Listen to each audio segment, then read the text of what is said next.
안녕하세요. 오늘 저희가 좀 깊이 파볼 자료는요. SPUS라는 ETF에 대한 분석 보고서입니다. 이게 좀 독특한데요. 네, 그렇죠.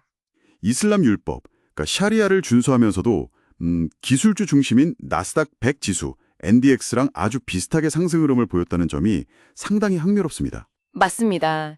SPUS는 그 S&P 500 기업들 중에서도요, 샤리아 기준에 따라서 부채 비율이 좀 낮고, 또 특정 산업들, 뭐 예를 들면 금융이라던가 주류, 도박, 이런 분야는 제외한 한 200여 개 기업을 투자하는 상품이거든요. 아하, 어떻게 보면 윤리적 투자의 성격을 가지면서도 시장 평균인 S&P 500을 넘어서는 성과를 보여주고 있다는 점이 주목할 만한 부분이죠. 네.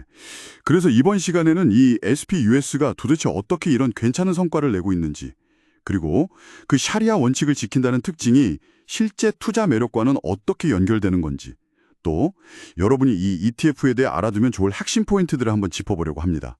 아니, 윤례적인 기준을 지키면서도 이렇게 성과가 좋다니, 그 비결이 좀 궁금하지 않으세요? 네, 그 성과를 좀 더 구체적으로 들여다보면요.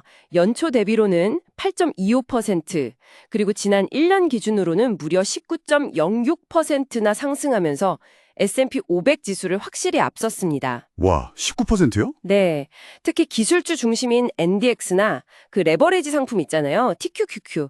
그것과 아주 유사하게 우상향 그래프를 그렸다는 점이 눈에 띄는 부분입니다. 이게 단순히 수익률만 좋은 게 아니라 투자자들 관심도 되게 뜨거운 것 같네요. 맞습니다. 총 운용 자산 AUM이라고 하죠. 이게 15억 달러에 거의 육박하고요.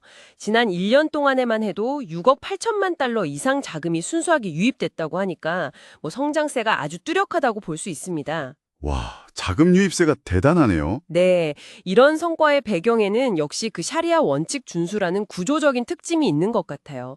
이 원칙 때문에 아까 말씀드린 것처럼 부채가 적은, 그러니까 재무적으로 좀 탄탄한 기업들을 선호하게 되거든요. 그렇죠. 동시에 뭐 특정 비윤리적인 산업군은 자연스럽게 배제하게 되고요. 그렇군요. 부채가 적은 기업을 고르다 보니까 자연스럽게 좀 안정성이 높아지는 그런 효과가 있겠네요. 근데 안정성만 강조해서는 최근처럼 기술주가 막 오를 때 그걸 따라잡긴 좀 어렵지 않았을까요? 바로 그 지점이 아주 흥미로운 부분입니다.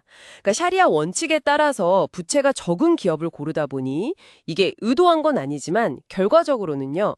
재무 구조가 아주 건전한 대형 기술 기업들이 포트폴리오에 상당수 포함되게 된 거예요. 아, 의도치 않게 기술주 비중이 높아졌다. 네, 그렇죠. 이게 바로 최근에 있었던 AI 주도 랠리 같은 그런 기술주 강세장에서 큰 수혜를 입은 핵심적인 이유 중 하나로 분석됩니다.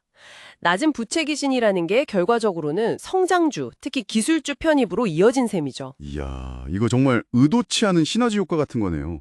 재무 건전성하고 성장성이 딱 결합된 느낌인데요. 게다가 들어보니까 운용 보수도 0.45%로 뭐 비교적 낮은 편이고 분기 배당도 준다고 하니 장기 투자자들한테도 괜찮을 것 같아요. 네, 맞아요. 커뮤니티 반응 같은 건 좀 어떤가요? 네, 자료에 따르면요. 레딧 같은 곳에 할랄 투자자 커뮤니티가 있거든요. R 할랄 인베스터라고. 거기서는 SPUS의 장기적인 안정성에 대해서 꽤 긍정적인 평가, 한 68% 정도가 긍정적으로 본다고 하고요. 오, 꽤 높네요. 네, 그리고 뭐 시킹 알파 같은 투자 정보 플랫폼에서는 여전히 좀 매력적인 대체 투자 수단으로 주목받고 있다. 이런 분석도 있습니다. 아까 그 분석 보고서에 보니까 기술적인 흐름 이야기도 잠깐 나오던데요. 트래프 구조 해소라는 말이 있던데 이건 좀 뭔가요? 네. 그건 기술적 분석가들이 쓰는 용어인데요. 뭐 간단히 말씀드리면 주가가 특정 가격대, 여기서는 대략 한 46달러 부근이거든요. 거기서 하락 압력을 이겨내고 지지를 딱 받은 다음에 상승 추세로 전환할 가능성을 보여주는 그런 패턴을 의미합니다. 아하, 그러니까 떨어질 뻔하다가 그걸 이겨내고 올라갈 힘이 보인다 이런 신호군요. 네, 그렇죠.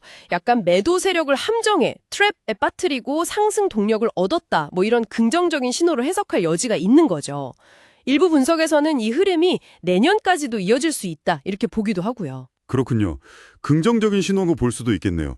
하지만 당연히 뭐 위험 요인도 있겠죠. 물론입니다.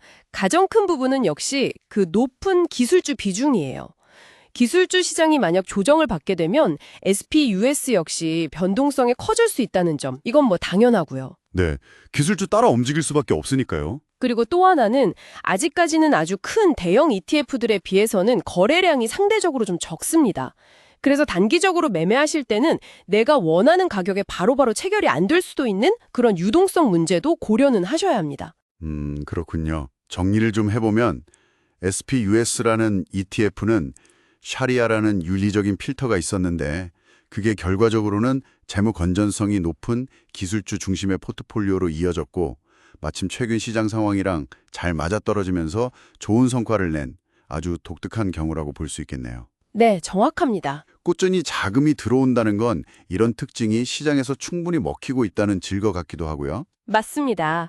윤리적인 가치와 성장 잠재력, 그리고 또 합리적인 비용 구조, 이 세 가지가 잘 결합된 아주 흥미로운 사례라고 할 수 있겠습니다. 자, 오늘 SPUS란 ETF를 통해서 특정 가치를 추구하는 투자가 어떻게 또 좋은 성과로 이어질 수 있는지 한번 살펴봤습니다. 여기서 한 걸음 더 나아가서 이런 질문을 던져볼 수 있을 것 같아요. 앞으로 SPUS처럼 종교적이든 윤리적이든 어떤 특정한 신념이나 가치를 반영하는 투자 상품들이 점점 더 많아진다면요. 이게 전체 시장의 투자 트렌드나 혹은 자산 배분 전략에는 과연 어떤 변화를 가져오게 될까요?